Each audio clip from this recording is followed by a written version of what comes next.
এবার আসুন আমরা জানি ইমান মজবুত করার উপায় সম্পর্কে।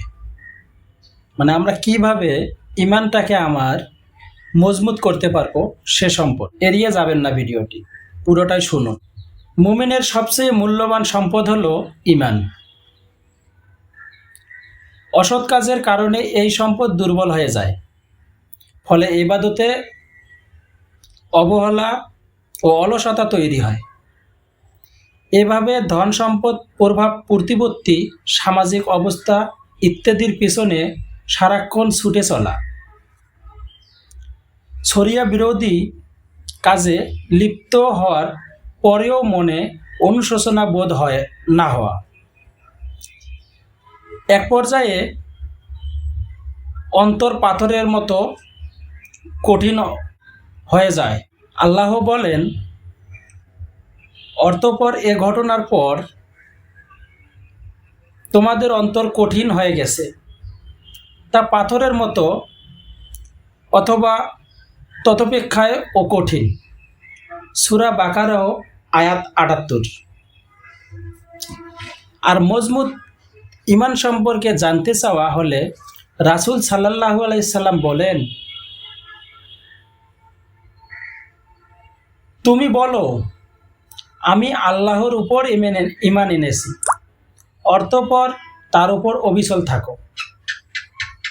পবিত্র কোরআনে ইরশাদ হয়েছে, নিশ্চয় যারা বলে আমাদের পালনকর্তা আল্লাহ,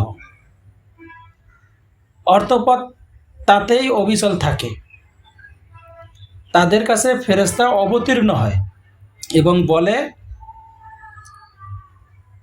তোমরা ভয় করো না, চিন্তা করো না, এবং তোমাদের প্রতিশ্রুত জান্নাতের সুসংবাদ শোনো। সূরা ফুসিলাত আয়াত ৩০।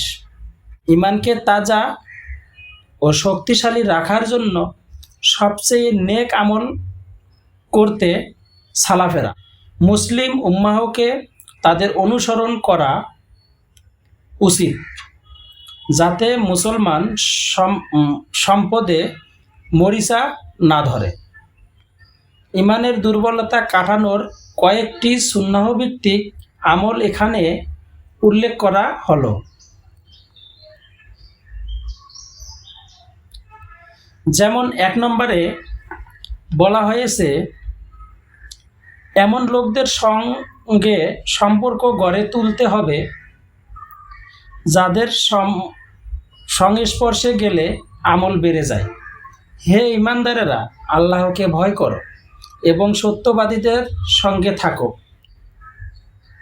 সূরা তওবা আয়াত ১১৯। ২ নম্বরে বলা হয়েছে, কোরআন তেলাওয়াত করা, শোনা এবং চিন্তা গবেষণা করা দুর্বল ইমানের উত্তম চিকিৎসা। এ মর্মে পবিত্র কোরআনে ইরশাদ হয়েছে, আর যখন তাদের সামনে তার আল্লাহর আয়াতসমূহ পাঠ করা হয় তখন তাদের ইমান বেড়ে যায়। সূরা আনফাল আয়াত ২। ৩ নম্বরে বলা হয়েছে, সিরাত ও সাহাবায়ে কেরামের জীবনী পড়া, কেননা মহানবী সাল্লাল্লাহু আলাইহি সাল্লাম ও সাহাবায়ে কেরামের অন্তর প্রশান্ত করার জন্য পবিত্র কোরআনে পূর্ববর্তী নবীদের ঘটনা বর্ণনা করেছেন মহান আল্লাহ, আর তিনি সাহাবায়ে কেরামের ইমানকে আমাদের ইমানের জন্য আদর্শ বানিয়েছেন। আল্লাহ বলেন, তোমরা যারা আল্লাহ পরকালের প্রত্যাশা করো, তোমাদের জন্য তাদের মধ্যে উত্তম আদর্শ রয়েছে। আর যে মুখ ফিরিয়ে নেয় তার জানা উচিত যে আল্লাহ অভাবমুক্ত, প্রশংসিত। সূরা মুমতাহিনা আয়াত ৬। ৪ নম্বরে বলা হয়েছে, বেশি বেশি আল্লাহর জিকির করো। দুর্বল ইমানের সুস্থতা ফিরিয়ে আনতে জিকির খুবই উপকারী।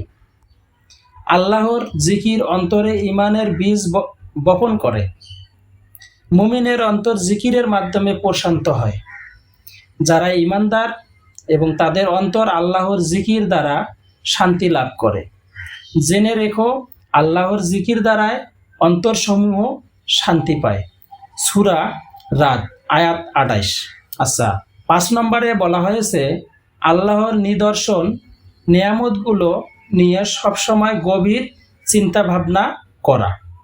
নিশ্চয় আসমান জমিন সৃষ্টি এবং রাত ও দিন আবর্তনে নিদর্শন রয়েছে বোধসম্পন্ন লোকদের জন্য। সূরা আলে ইমরান আয়াত ১৯০। আচ্ছা, ৬ নম্বরে বলা হয়েছে ভালোবাসা বা ঘৃণা সবকিছু আল্লাহর সন্তুষ্টির জন্য হওয়া। রাসূল সাল্লাল্লাহু আলাইহি ওয়াসাল্লাম ইরশাদ করেছেন যে আল্লাহর জন্য ভালোবাসে, আল্লাহর জন্য ঘৃণা করে, আল্লাহর জন্য প্রদান করে এবং আল্লাহর জন্য প্রদান থেকে বিরত থাকে, সে ঈমান পরিপূর্ণ করেছে। আবু দাউদ আয়াত ৪৬৮১। ৭ নম্বরে বলা হয়েছে নফল ইবাদতের প্রতি যত্নশীল হওয়া, কারণ তা আল্লাহর নৈকট্য লাভের মাধ্যমে। ফরজ ওয়াজিব এর মধ্যে যেসব ত্রুটি বিস্ত্রুটি হয়, সুন্নত ও নফলের মাধ্যমে তা পূরণ করে দেওয়া হয়। তিরমিজি। ৮ নম্বরে বলা হয়েছে তাহাজ্জুদ পড়া, আল্লাহর নৈকট্য অর্জন। তাহাজ্জুদে চোখের পানি ফেলে দোয়া করা খুবই কার্যকরী আমল। আল্লাহ তাআলা বলেন, রাত্রি কিছু অংশে তাহাজ্জুদের সালাত আদায় করুন, এটি আপনার জন্য অতিরিক্ত কর্তব্য, হয়তো বা আপনার পালনকর্তা আপনাকে মাকামে মাহমুদে পৌঁছাবেন। সূরা বনী ইসরাইল আয়াত ৭৯। ৯ নম্বরে বলা হয়েছে ফরজ বিধানে অর্থাৎ সরাসরি আল্লাহর নির্দেশকে উপেক্ষা না করা। এতে বান্দার অন্তর পর্দা ফেলে দেওয়া হবে। আল্লাহ তাআলা বলেন, হে ঈমানদারগণ, আল্লাহ ও তার রাসূলের নির্দেশ মান্য করো যখন তোমাদের সে কাজের প্রতি আহ্বান করা হয় যাতে রয়েছে তোমাদের জীবন। জেনে রেখো, আল্লাহ মানুষের এবং তার অন্তরের মাঝে অন্তরায় হয়ে যান। বস্তুত তোমরা সবাই তারই নিকট সমবেত হবে। সূরা আনফাল আয়াত ২৪।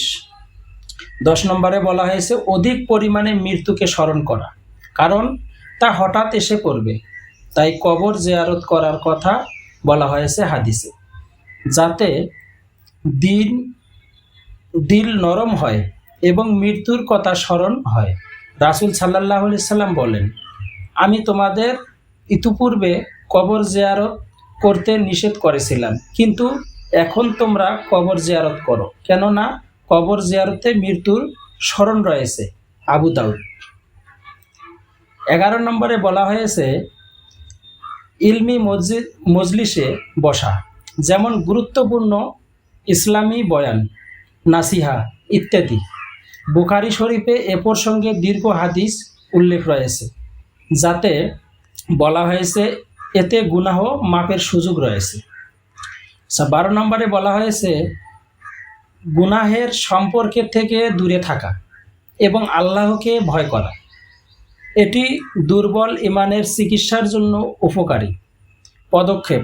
আল্লাহ বলেন, যারা আল্লাহ ও তার রাসূলের আনুগত্য করে, আল্লাহকে ভয় করে ও তার শাস্তি থেকে বেঁচে থাকে, তারাই কৃতকার্য। সূরা নূহ আয়াত ৫২। ১৩ নম্বরে বলা হয়েছে গোপনে নেক আমল করা, যে আমল সম্পর্কে আল্লাহ ছাড়া কেউ জানবে না। গোপনে নেক আমলকে বলা হয় শক্ত ঈমানের দলিল। কিয়ামতের কঠিন দিনে যাদের আল্লাহ আরশের ছায়ায় স্থান দেবেন, ৭ প্রকার সেই সৌভাগ্যবানদের মধ্যে ২ প্রকার হলো যে এমন ভাবে দান করা সদকা করে যে তার ডান হাত কি দান করছে তা বাম হাতও টের পায় না। অপরজন হলো নির্জনে নির্ভূতে আল্লাহকে স্মরণ করে, আর তার চোখ দিয়েও অবিরত অশ্রু বয়ে যায়। বুখারী আস সহি 1423, মুসলিম 1031। লক্ষণীয় বিষয় হলো দুটি আমলেই অভিন্ন। বৈশিষ্ট্য হলো তাদের আমলের গোপনীয়তা ও লক্ষণীয়। আল্লাহ তাআলা মুসলিম উম্মাহকে ইমানি দুর্বলতা কাটিয়ে উঠতে বেশি বেশি নেক আমল করার তৌফিক দিন, ইমান দৃঢ় করে দিন। আমিন। ভিডিওটি ভালো লেগে থাকলে লাইক, কমেন্ট, শেয়ার করবেন।